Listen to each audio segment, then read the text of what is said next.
Hi everyone, this is Terry. Today I'm going to show you how to create a project like this. So let me tell you what the steps are.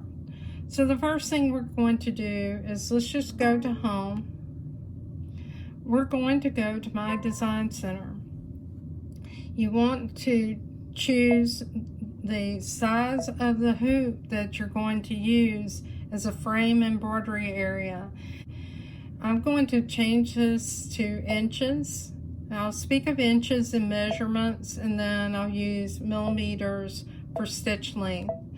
So I want to choose the 9.5 by 9.5 hoop, and I'll leave the offset as it is. Now at this point, I know that I need to cut my background fabric larger than 9.5 by 9.5. Again, you want to be generous with your fabric because you can have wider sashing strips than what I have. This is going to be a placement line. I'll go to my properties, select the running stitch, choose a color, choose OK. I'll take that bucket and I'll apply it. Just choose next. And right now this is in inches. I'll go in and look at millimeters for my stitches. And I want this to be a run pitch, which means stitch length of 2.5 millimeters, and choose OK. Save that to memory. So I'll save it to my machine memory. I'll choose set and choose OK. In embroidery, I know that I needed this for the placement line. I know that I also need it for the tack down line. I'm going to choose add, and I happen to know that this is going to be in my memory pocket. So here it is in the memory pocket, and I'll choose set. So let's change the color of that second one by going to edit, and we're going to choose that second stitch, which is going to be our tack down, and let's change it to a purple and choose OK. I like to save things in sets in memory because if you make a mistake, you always have a starting point. Now I'm ready to add to that design. I can choose add, go back to my design center. I want to retrieve that shape that I had because that is going to be the shape that I'm going to use for my fill. I now need to select the flower, and the one I used for my table runner was this flower. It's in the second category of closed shapes. And let's look at the size of it, and we'll look in inches.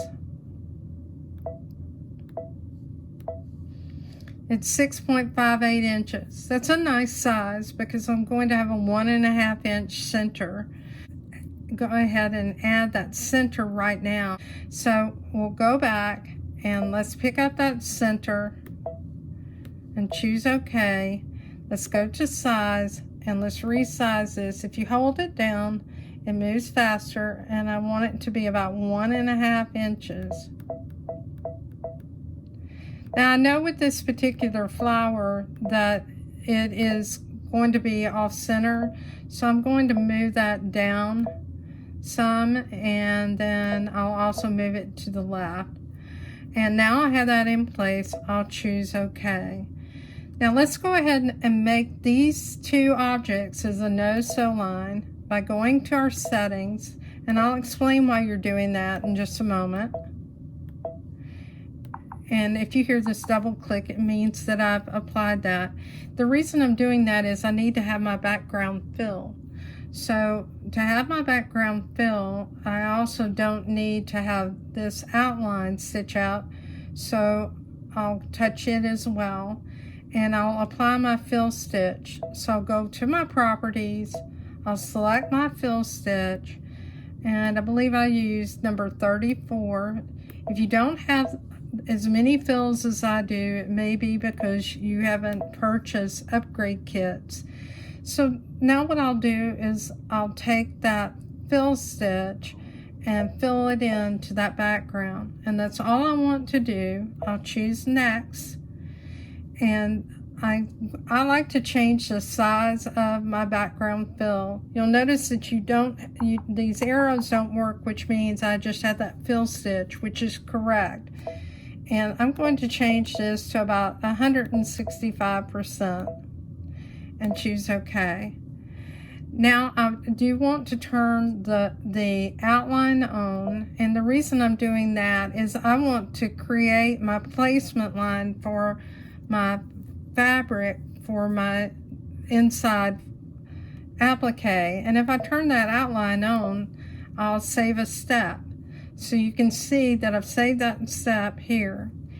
Now I have all the upgrades, so I can choose thickness, and I want to have this as a double running stitch instead of a triple. Now, and save this to memory, and I'll choose set. Now in embroidery, you'll see I have my placement line, my tack down for my background. I now have this stitched in with both of those background fabrics on the front and back, and I've created that background, and I have a placement line for my flower.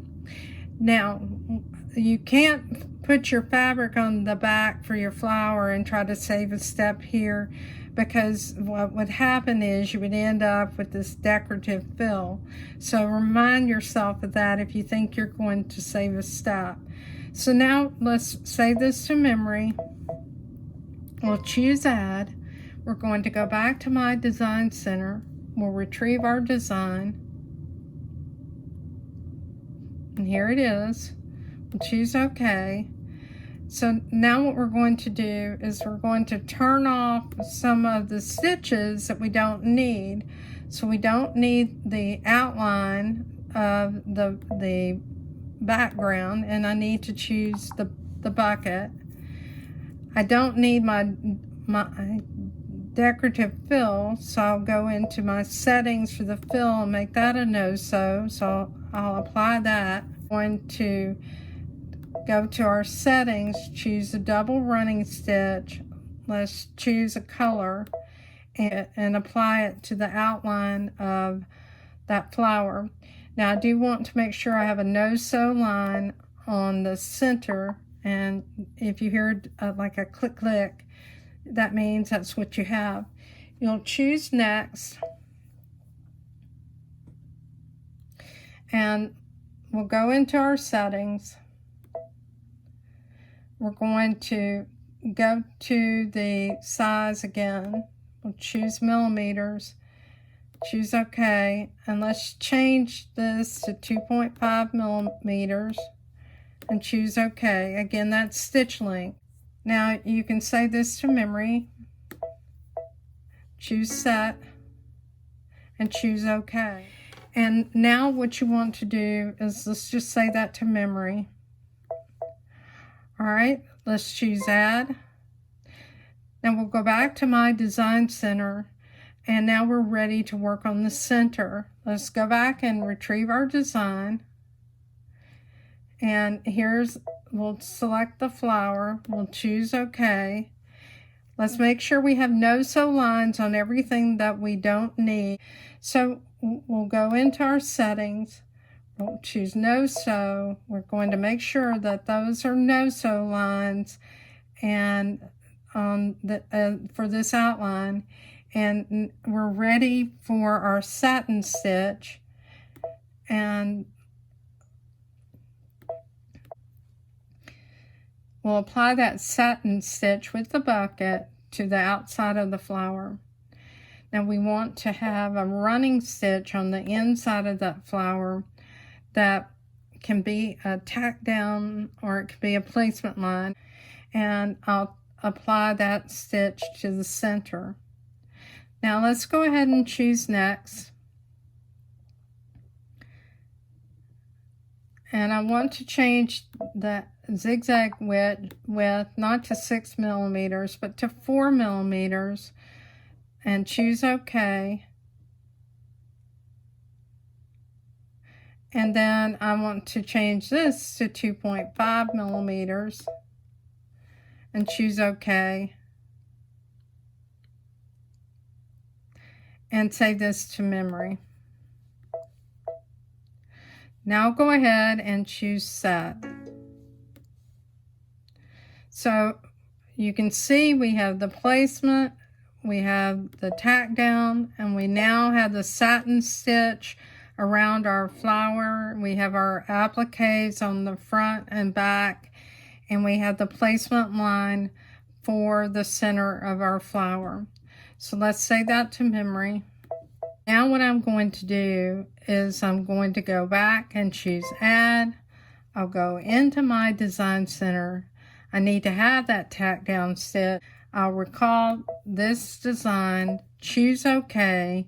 I'll go ahead and make sure that everything is a no-sew line with the exception of the center, and on the center I want to make sure it's a double running stitch.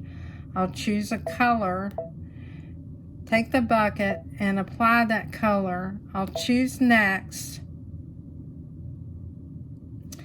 I'll set this run pitch, which is stitch length, choose OK,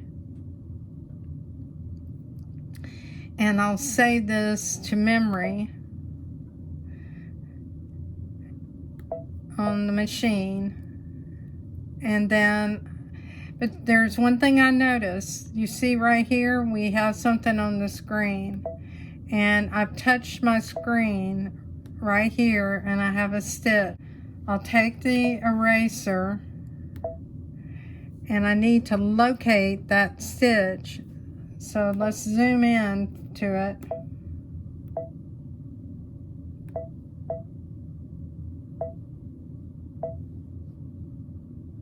And here it is. I need to erase that and choose OK.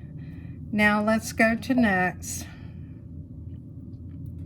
We only have one stitch, which is correct. We're going to change the run pitch to 2.5, choose OK, save it to memory, set, and OK. And now I have the placement, and now I have the tack down, so I can trim that center.